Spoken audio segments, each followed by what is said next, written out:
Welcome to Day 7 of General Convention in Anaheim. You're watching IntegriTV. I'm your host, Rebecca Gordon.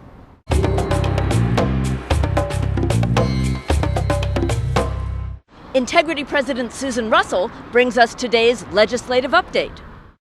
Today was a very important day legislatively here in Anaheim as the House of Deputies concurred with the amended resolution that the bishops passed yesterday, DO25, finally putting an amen at the end of the prayer many of us held for so many years of a fully inclusive church, opening up access to all orders of ministry to all the baptized.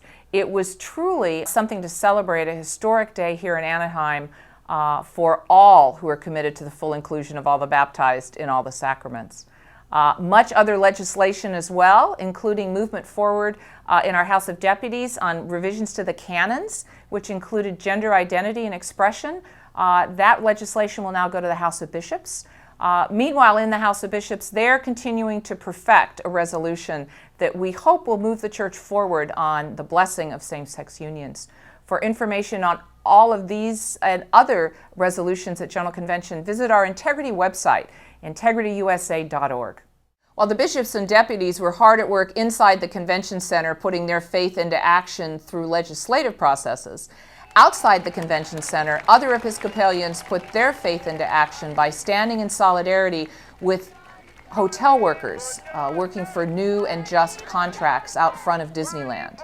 IntegriTV was there because when we say all the sacraments for all the baptized, we really mean all the baptized. On Thursday, hundreds of Episcopalians took time out from their convention deliberations to show their solidarity with 2,300 local Disney hotel workers who are working without a contract. A lot of clergy, including a dozen or so bishops, participated. The workers are trying to keep Disney from raising their health insurance costs beyond their ability to pay. Many of these workers make just minimum wage and would lose their access to health care. At the rally, New Hampshire Bishop Gene Robinson cheered on the union workers. Jesus is actually not interested in our thinking well of him. Jesus is interested in our standing with those he stood with, the poor and the oppressed. We can be no place else but other than here with you.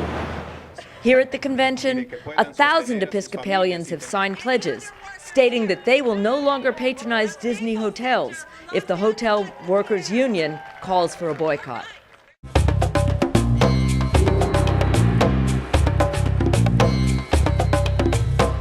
Yesterday, California Bishop Mark Andrus spoke before the House of Bishops. In his comments, he referred to the documentary film Voices of Witness Africa. I saw the men and women in that film, Voices of Witness Africa, who are gay, lesbians, transgendered, and bisexual people from Uganda and Kenya primarily. And they are all Christian, and they are all beautiful lives, and they are all facing great oppression. The film, which was produced in 2008, was shown for the first time at the Lambeth Conference.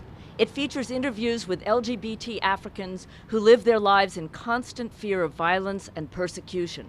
Last night, an enthusiastic audience attended a special screening. Filmmakers Katie Sherrod and Cynthia Black were on hand to introduce the project. I am not a filmmaker. I am a preacher.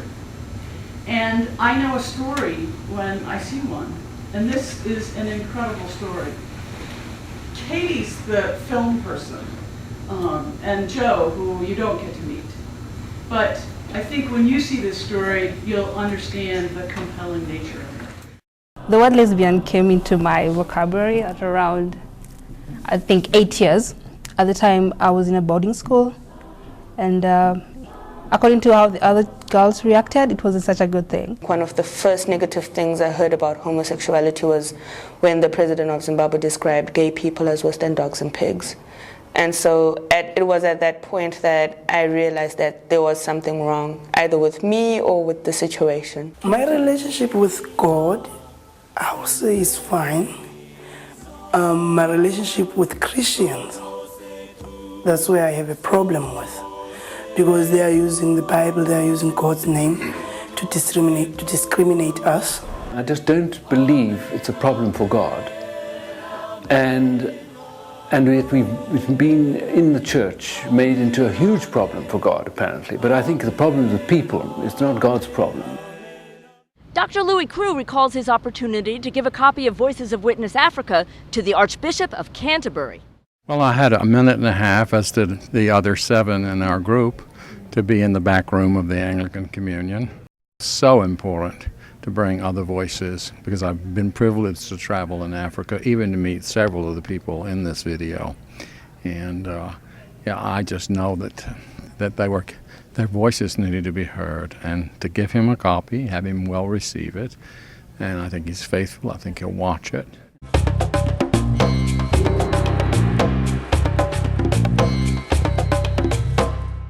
Michael Hopkins gives us a historic perspective of Integrity's presence in Uganda.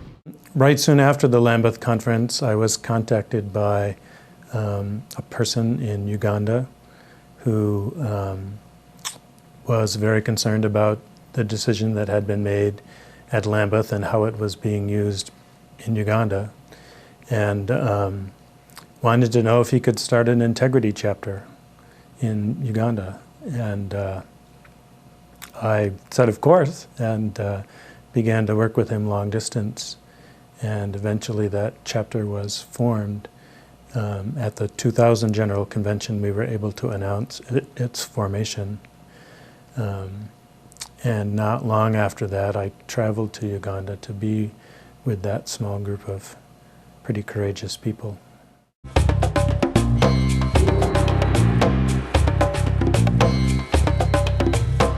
In today's segment, our conversation asked attendees at last night's screening, what message are you taking away from watching Voices of Witness Africa? It's a very emotional film at some points of it, especially when you hear about all of the violence that's been conducted against people who are LGBT, and you know, it's very, very sad. And also the violence that people do to themselves because of being LGBT. There were some teary-eyed moments. I don't know if they actually came through, but I could feel the emotions of wanting to cry. Sometimes because of the sadness of the story, and sometimes just because of the powerful courage that these people spoke about. This is the Anglican Communion that I'm concerned about, is the gay and lesbian, transgender, bisexual members of our communion who don't have a voice. The bishops have a lot of voice, and we hear from them a lot, but these are the people that are, you know, need the voice that we can give them by our, you know, holding them up and also passing legislation that gives them some hope. So yeah, it's powerful. GC, the next generation, will be our special focus in tomorrow's close-up segment on IntegriTV. We'll be focusing on the voices of youth and young adults here at this convention. As always, IntegriTV will be here to cover the big news stories too. In the meantime, if you want more insight and coverage, check out our blog, find us on Facebook, or follow us on Twitter. Integrity is your inside look at this important convention. You can find links for all of our different resources at integrityusa.org. Well, that's it from this edition of IntegriTV. We hope you will join us again tomorrow. Thanks for watching.